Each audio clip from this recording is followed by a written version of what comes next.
Hi, my name is Jay Grams. My family has owned the Volo Auto Museum since 1960. We have a few hundred of the most exciting collector cars, and they're all for sale in one location. I personally have handpicked them from around the country. Welcome to my sales shop. Come on, let's go for a spin. We've got the top dog, the big kahuna. This is the 1970 Oldsmobile 442 W-30 4-speed convertible. That is the ultimate 442 muscle car. That was the peak year in horsepower. You got the convertible and you have a 4-speed. 4-speed was rare in any Oldsmobile. 4-speed came with a little bit different cam. And then also what's important is this car is documented. I have copies of original paperwork. I have a very detailed history of the car, going back, a certified, notarized, signed history of the car, going back to the owner of the car. His dad owned the dealership that sold it new, the tags on the back, but I'll tell you all about that. It also has the Steve Minore rocket report. I reached out to him. He's familiar with the car. He knew it right away. This is a legitimate, for real car. And I can tell you, it's 54,000 actual miles, has its original born with drivetrain, not a restamp motor. Motor I don't think's ever been out of the car, but it's original motor, it's original 4-speed, it's original rear end, carburetor, distributor matches. So this is the real deal, original sheet metal. So never been body off frame restored. It's been painted, it's been maintained as needed. We have a very original, unmolested W-30 4-speed convertible here. They made 97 of them. So if you want one, it's rare that one even comes available, at least one that's as thoroughly documented as this one. Or if you do find one, they've been nut and bolt restored, which is fantastic, but not too many of them left as original as this one. Go to volocars.com. You can read all the story and the specs and look at all the pictures. We have pictures of the numbers and codes. You can get the price tag on this car and all of our collector cars we have for sale, along with a monthly finance payment as well. That's at volocars.com. If you enjoy the video, subscribe to our YouTube channel, click on the bell icon. You will be notified as the new ones are posted. But for right now, take this rare opportunity and join me to go for a spin in a W-30 convertible. So underneath the car is just very nice, clean, well-maintained original. Again, never off the frame. All original floor pans, braces. They're real nice and solid, smooth metal. They're not patched up, not flaky. Very respectable underneath. It has the Rallye suspension, which is sway bars front and back. Boxed rear control arms. You look up at the motor, someone spray painted the oil pan, so it's clean. The original 4-speed transmission has the VIN number matching, it has the codes. In the letter from the owner, he signed a notarized document that's the original motor and trans to this car. The rear end, stamped TM, that's the 342 Posi. So that's correct for this car, the original one as well, never been out of the car. It has disc brakes in front, drum in back, all looks proper, the e-brake cables, all that's there. It even has two of the original spiral shocks in the back. Looks like the front shocks were replaced. The coil springs in back look new too, they're shiny. So some things have been redone as needed. But again, the important part, original 4-speed. Original 342 Posi, which would have been correct for a 4-speed car like this. Nice, correct looking exhaust, has the trumpet tips that go out through the back. The body and paint's really nice. It was painted, according to that letter, I think back in the 80s, original color. And the body is excellent. Even if you were to take the body off the frame and make this a show car, you wouldn't have to touch the body, in my opinion. It's absolutely straight. It's claimed to be all the original metal, and the best I can see, it is. But this panel, this fender is mint. The emblems are just where they're supposed to be. A lot of people don't know. It's a skinny gap between the 4s and a wider gap between the 2. All the emblems are proper on this car. Now that you know that, look at 442s at car shows. You'll see how they're all spaced differently. But anyway, smooth, no bubbles, no rust, no damage. The door lines up perfectly square and flush. It does not have the typical crack here that you get in convertibles. It does not have that. Emblems spaced just right. No bubbles along here. This is real nice. Stolman Oldsmobile. That's the dealer that sold it new. When I called Steve, the Oldsmobile expert, he goes, "Oh, the Stolman Olds." I mean, he knew it right off the top of his head and had nothing bad to say about it. He knew it for good reasons. Again, all super clean, no bubbles. Oh, a couple little bubbles right here, like smaller than my pinky nail. There's a couple little ones right there on the edge. Feels clean behind it. Maybe a little bit of body work there. So there must have been some minor repair done right there. That door is square and flush. No bubbles along the door, the fenders. It's an actual hood. It's in excellent shape. They're metal hoods with fiberglass scoops. Typically they crack. I don't see a single crack on this one. It's in excellent shape. The stripes are painted on properly. These stripes are a lot trickier than you would think, but they're laid out nice. They look good. It's got the Rallye wheels, the gray. The trim looks real nice. Reproduction polyglass tires. The stainless trim is all real nice on the car. It's all straight. Windshield is very clear. I think it's the original. It has just enough patina where I can tell it's not new. 1970 mirrors have this crease. All other ones are rounded. This is for 70 Oldsmobile only. And the paint's gorgeous. It's laid out evenly, real tiny metal flake. It is laid out smooth. There's no blotchiness, no dark spots. And its clear coat is polished like glass. I'm going to say the paint is outstanding. There's an itty bitty tiny nick on this quarter panel here. It looks like a speck. I don't see any issues with the paint here. Paint's really, really sharp in person. Yeah, paint's real nice. Convertible top is like a tan color top that was replaced one time. This is the original boot. Someone did dye it at one time. They resprayed it. Door handles are real nice. Up front, the bumper's real nice. It has T3 headlights. All the trim up here, the grills, all that's in really good shape. You know, the bezels and lenses, all that's real nice. So now why don't we open it up and see what's inside. So I've decided, for those of you that want to hear the whole story about the car, I am going to read the 2 letters, the 2 pages towards the end. For those that don't care about it, I'll save it to the end. So let's look inside the trunk. Got a beautiful trunk compartment. This is painted nice. This is slick. It's show quality. The stickers are real nice. Jams painted real nice. The weather strip is replaced. Got the original light here. It's unplugged so it doesn't go on. This is, look how clean this metal is here. This is original paint. This has never been resprayed. Now we're talking a convertible. Water leaks in, gets under these mats, they rust out. The spatter paint has been kind of dusted over and touched up a little bit, but this is all the original clean metal in this car.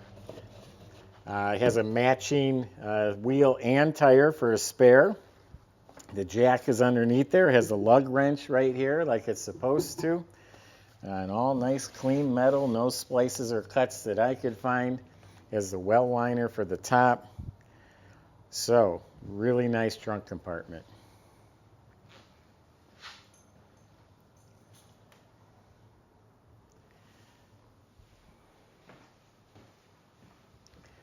The interior is good. It's a combination of original and restored.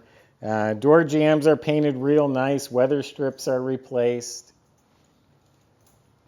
Door panels in excellent shape. That's probably been replaced. It sure looks that way. It's got the right burl wood grain for a 70. The dash area is very nice. Original dash pad has no cracks. It's not warped. All the plastic, all the trim's real nice. It does have the Rallye gauge cluster. That's the actual miles. And it has the tick-tock tachometer. There's the tachometer, and there's a clock in the middle, which has been upgraded to quartz movement. Heater control panels, excellent. The AM/FM radio does work. You know, the speaker's kind of crackly, but it works.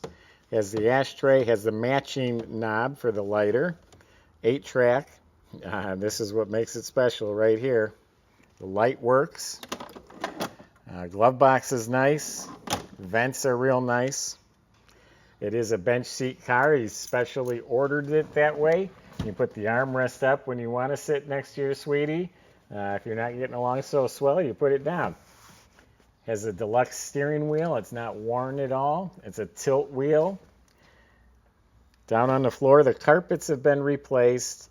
It has the Oldsmobile mats. The interior lights work. The seat has been reupholstered. Back seat. This looks like it's probably been reupholstered as well. The side panels, I don't know if these have been re-dyed. You got a couple of different colors going on, but the interior lights work. You have a very nice, unabused interior. Just some of the upholstery, it just isn't matching. If they ordered it at different times from different places, or some's original, some's new, but not beat up. A really nice interior.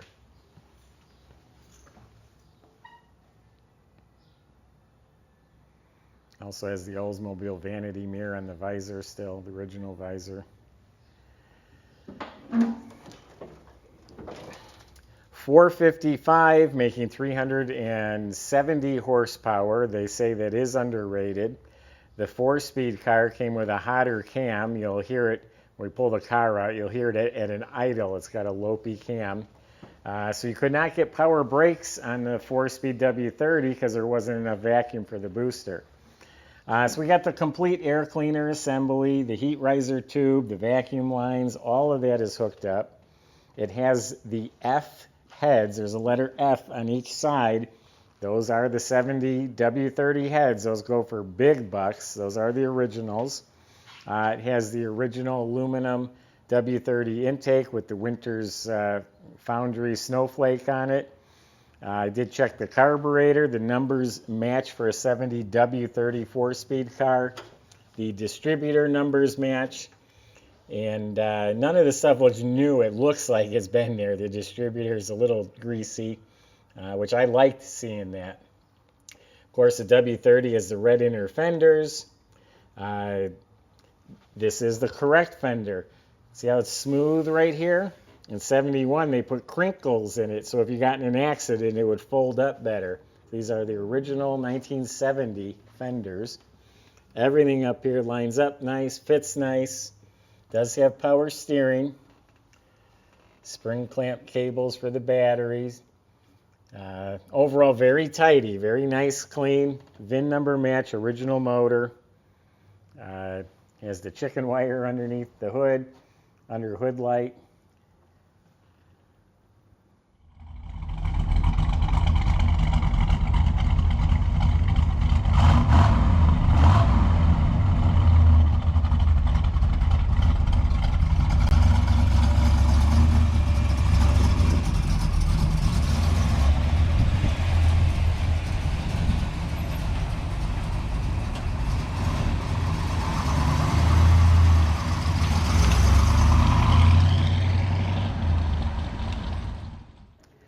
So you've got an incredibly rare, desirable car. I mean the high-end collectors that look for the rarest, most desirable stuff. Not just rare, this is desirable.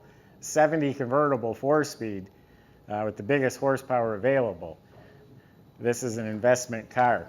I'm going to read the story here. I think this means so much to this car. So if you're just watching the video, you might find this interesting, you might not. If you're genuinely interested in buying this car, I think this story is gold. So this is written by James Stolman. He's the son of the Ed Stolman that owned the dealership that sold this car new. He wrote this letter in 2019 and he had it notarized. And he has the VIN number of this car. In the spring of 1970, Jerome Burton Wibble special ordered a new 442 W-30 convertible from my father, Edwin L. Stolman, Jr. Mr. Wibble ordered the car for his son Tommy and registered the car in Washington, D.C. in his name, as the insurance would be outrageous in Tommy's name, who was around 20 years old at the time. Mr. Wibble had ordered a new Corvette for his other son. Jimmy, a few years earlier, when my dad was still at Stolman Chevrolet in Georgetown, my sister Jan was friends with the Wibble family, as she and Mary Ann Wibble, the youngest of the siblings, were in high school together. After the car came in late June of 1970, Mary Ann would occasionally get the 442 to drive around, and it ended up at our house a few times. I was 12 at the time the car was ordered, but I remember a few things very clearly, as few discussions about the car took place at the dinner table in spring of 1970. I remember Tommy's request for a 4-speed, a bench seat, and a 342 rear because he wanted his girlfriend to sit next to him as he drove to the beach. He had originally requested AC in the car, but my dad told him he couldn't order it with a W-30 4-speed. Car was delivered to Tommy Wibble June 30th, 1970. Paul Gould, tech number 11, whom I worked with next to in the later 70s, did the pre-delivery inspection on the car. I had not heard much about the car in the mid to late 70s until one day, late spring of 1981, my neighbor came over and told me he had discovered an old 442 in the garage of a rental house he was painting. He didn't know the owner, but thought he may be able to find him. He had a Stolman Olds sticker on the trunk.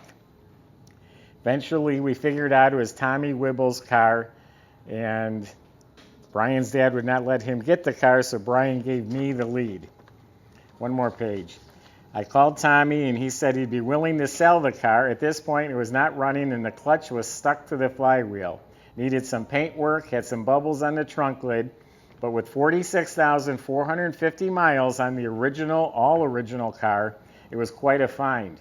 I struck up a deal for $2,500, towed the car back to our dealership, got all the original drivetrain in running order, installed a new clutch, a new timing chain. I had to see what happened to the cars I hate to see what happens when the weak link timing chain went. I enjoyed the car for a few years, painted it as well as cleaning up the underside. I sold the car in 1986 to Mike Gillespie for $9,000. At that time, it had 47,986 miles. I regretted selling the car, and in 1989, I bought it back for $15,000. I then did a frame-up restoration of the body while leaving the original driveline in place. To my knowledge, the heads have never even been off this car. Fast forward to 2006, Tommy Lembrick bought the car from me for $225,000. The car then went to a Mr. Silva and then to a Ricky Greer. The yellow invoice for the car was and is the original one, printed 1970, and accurately describes the car. I have a copy of it here. I found this invoice in 1981, about a month before they got thrown in the trash. The car was and is a 1970 W-30 4-speed convertible. During my ownership of the car, I confirmed the car had its original born with engine, transmission, and rear, as well as its original sheet metal. I, James W. Stolman, do hereby swear the above statements to be true to the best of my knowledge. So we have that owner history. We have a copy of the original invoice here. A W machine, close ratio 4-speed, anti-spin, heavy-duty radiator, tinted glass, power steering, wide oval tires, tilt-away steering, super stock 2 wheels, door edge guards, AM/FM stereo, tape player, sport-styled mirrors, custom sport front seat, front floor mats, Rallye rocket pack, and a vanity group.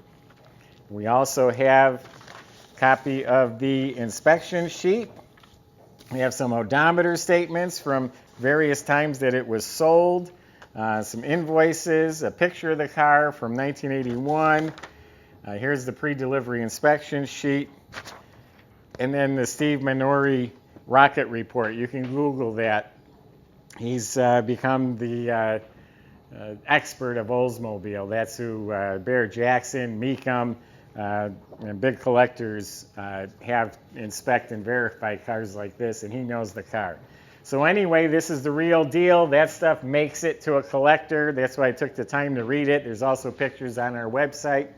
Go to our website, talk to the salesman with your questions. I just gave you my impression of what I know. They can help you get this delivered to your driveway. They can help you finance it. Go to volocars.com. You don't have this opportunity very often, I'm telling you. I hope you enjoyed the video. Subscribe to our YouTube channel. Click on the bell icon. You'll be the first to see the next one posted. Thanks for watching.